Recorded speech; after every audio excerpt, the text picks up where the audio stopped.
Democracia representativa.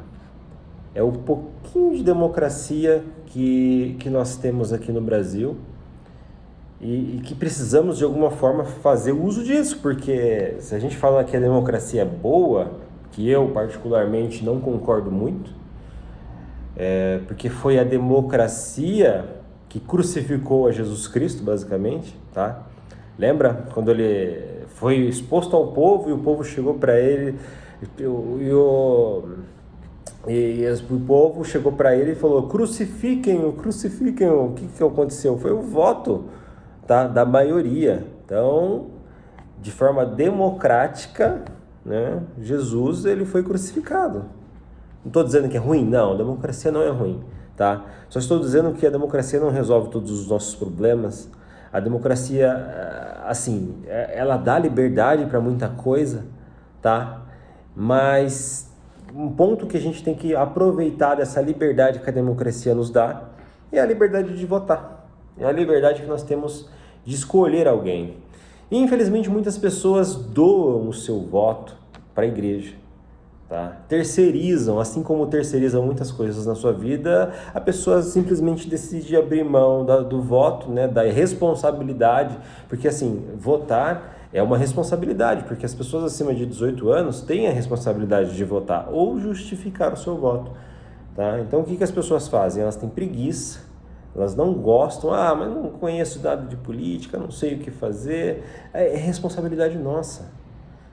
Se nós terceirizamos isso para outra pessoa, se nós vendemos o nosso voto, a gente não tem direito algum de reclamar do que tem acontecido no país, de reclamar sobre os impostos que nós temos, de reclamar sobre as cadeiras que têm aumentado, as pessoas que têm se debruçado e têm se alimentado ali, mamado basicamente no governo, né, consumindo nosso dinheiro. A gente não pode reclamar dos líderes que usam e abusam do dinheiro que nós damos ao governo, né, que nós contribuímos através dos nossos impostos. Tá? Se você terceiriza isso com a igreja, você não tem nem que reclamar. Renato, o que é terceirizar o meu voto com a igreja? Tá? Terceirizar o seu voto com a igreja é basicamente você esperar com que o seu líder espiritual, né, o seu líder espiritual, para muitas igrejas, infelizmente, isso ainda é uma realidade, tá? Ou esperar que o seu pastor, o seu líder religioso, te oriente em quem votar. Primeiro, o pastor ou líder religioso, ele não tem nenhuma bola de cristal, ele não consultou a Deus para orientar a igreja a fim de dizer para todos, votem no fulaninho, porque o fulaninho ele vai resolver os nossos problemas. Não existe essa possibilidade de resolver os nossos problemas. Existe sim a possibilidade do fulaninho que ele está pedindo para votar favorecer a igreja local, que sobre a minha ótica, pelo menos ali, pelo que eu conheço da moralidade, pelo que eu conheço, isso seria um tanto corrupto, não? Né? Você começar a entrar ali para favorecer, realizar favores pessoais, né? De mudar o tráfego da rua para que o tráfego caia ali na igreja local, tá? Você fazer alterações que beneficiem apenas um grupo de indivíduos ao invés de beneficiar toda a cidade, né? Você usar dinheiro público para beneficiar uma igreja local, tá? Se você acha isso cristão, se você acha isso correto, pensa um pouquinho mais, tá? Pensa um pouquinho mais sobre isso. Então, o que eu quero trazer aqui é que você pense em quem você vai votar. Eu não gosto de política. Pensa, meu caro, pensa, entra no Google, dá uma googada, veja quem são os candidatos. Olha ali a capivara desses caras. Tenta entender quem ali é o melhor líder, quem ali é o melhor gestor, quem ali tem mais experiência sobre determinados assuntos. Não adianta você colocar um cara, não, tem que ser um cara novo, um cara que vai trazer uma mentalidade diferente. Aí você traz um cara extremamente cru, que não articula nada, que não tem conhecimento algum a respeito de política, que há de fato a necessidade mínima de você conhecer minimamente ali a política para que você possa fazer boa política, tá?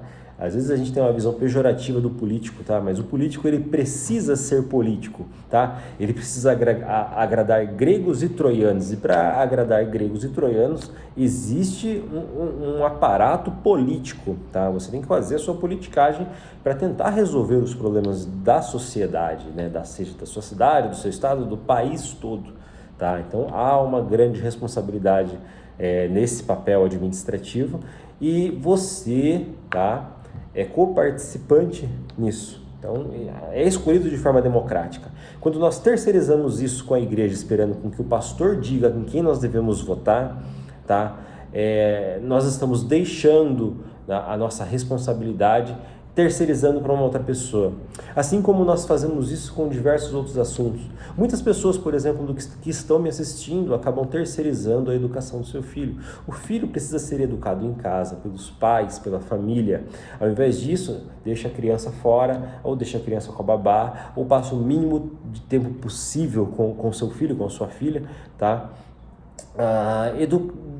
Não educando, tá? Ou, sei lá, terceirizando esse assunto, aí chega... Quando a criança cresce, a criança vira uma pessoa de mau caráter, você culpa a criança, né, por ela ter se tornado um mau caráter, tá? Então, deixe de terceirizar as coisas, pare de ficar terceirizando tudo que você tem ali para ficar no seu mundinho social, tá? Ficar naquela visão limitada a respeito da vida. Então, muitas pessoas, por exemplo, vou citar mais um outro exemplo aqui. Muitas pessoas reclamam do SUS, tá? Falam, o SUS é uma droga. Sempre quando eu vou lá no pronto-socorro, eu levo horas para ser atendido, eu levo horas para fazer exame. Mas algo que você não conhece, meu querido, é que o SUS, nosso SUS é um dos melhores do mundo, tá? É claro que existem gaps, existem pontos de melhoria, existem, mas em muitos outros lugares no mundo você vai ter que pagar e pagar muito caro para ser atendido mal, tá? Para ser mal você passa por uma anamnese, a pessoa ouve 5 palavras suas e já mete logo um remédio ali, um sossega-leão em você, tá? Então, tem formas de melhorar? Tem formas de melhorar, tá? Mas você tem que deixar de terceirizar a sua saúde com o SUS. Como é que você faz isso? Se alimentando bem, se exercitando, tá? Com isso você vai diminuir a recorrência das doenças, você vai conseguir se cuidar. Ao invés de você terceirizar a sua saúde com o SUS, terceiriza a sua saúde na cozinha, tá? Se alimentando bem, se exercitando, praticando uma série de atividades, realizando atividades sociais, conversando com as pessoas, deixando de conversar com pessoas tóxicas, pessoas que vão corromper a sua mentalidade, tá? Então existem ações, algo que você pode fazer para mitigar e você ficar menos doente. Consequentemente, você vai diminuir as suas idas no SUS e as suas reclamações também no SUS, tá? Mas essa não é a ideia, tá? Eu tô divagando aqui com vocês.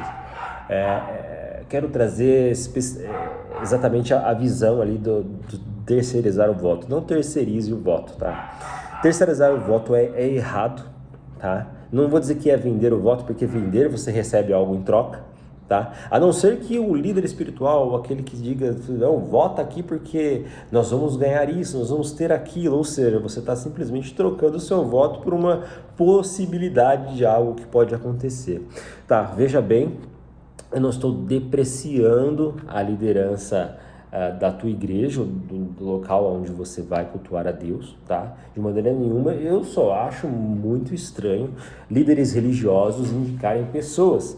Então, a minha dica, né, o meu alerta para você, mais do que uma dica, é um alerta para você, é que você venha a procurar o candidato ideal, tá? Sobre a sua ótica, porque é a sua responsabilidade, de mais ninguém, tá? É o seu CPF que você está colocando ali, não do pastor, não, né, de uma outra pessoa ali que te orientou. Então, cuidado, muito cuidado com isso, tá? O objetivo desse canal é te fazer pensar. Então, pensa, criatura, pensa um pouco mais, tá? Participe do mundo, participe da vida, tá? Se votar é uma responsabilidade, é um dever, se votar ali é uma possibilidade de melhorar o Brasil, pelo menos nos próximos anos, tá? Exerça da melhor forma possível, tá? Quando você deixa de pensar, deixa de raciocinar, vai chegar um determinado momento da sua vida que você vai começar a esquecer das coisas, vai deixar de participar do mundo todo que você poderia ter participado e contribuído. Tá? Hoje nós só temos votos, nós só temos projetos absurdos, tá? Sendo aprovados no Congresso, que vão contra a moralidade cristã, justamente porque as pessoas que discordam desse assunto estão caladas. Simplesmente por isso. Né? Estão votando lá para o transexual usar o mesmo banheiro da mulher, por exemplo. Tá? Não estou dizendo que existe esse voto, mas que tem essa possibilidade. A omissão daqueles que discordam vai fazer com que esse projeto seja aprovado. Então, o meu trabalho aqui com vocês é de fazer vocês pensarem, bota a maquininha aqui para funcionar, tá? Porque é só assim que a gente vai conseguir mudar o nosso país, só assim que a gente vai conseguir mudar todo o contexto. Então, se você está terceirizando, não reclame do país, não reclame dos impostos, não reclame de absolutamente nada. Fique em casa, tá, assistindo ali a sua televisão, que você vai ganhar muito mais. Mas se você quer tomar essa responsabilidade para si, pesquise minimamente. Veja quem é ali o mais responsável, veja ali quem não tem ali a culpa no cartório, principalmente, tá? E vote de forma consciente, porque é o pingo, é a gota que resta da democracia no país, no Brasil.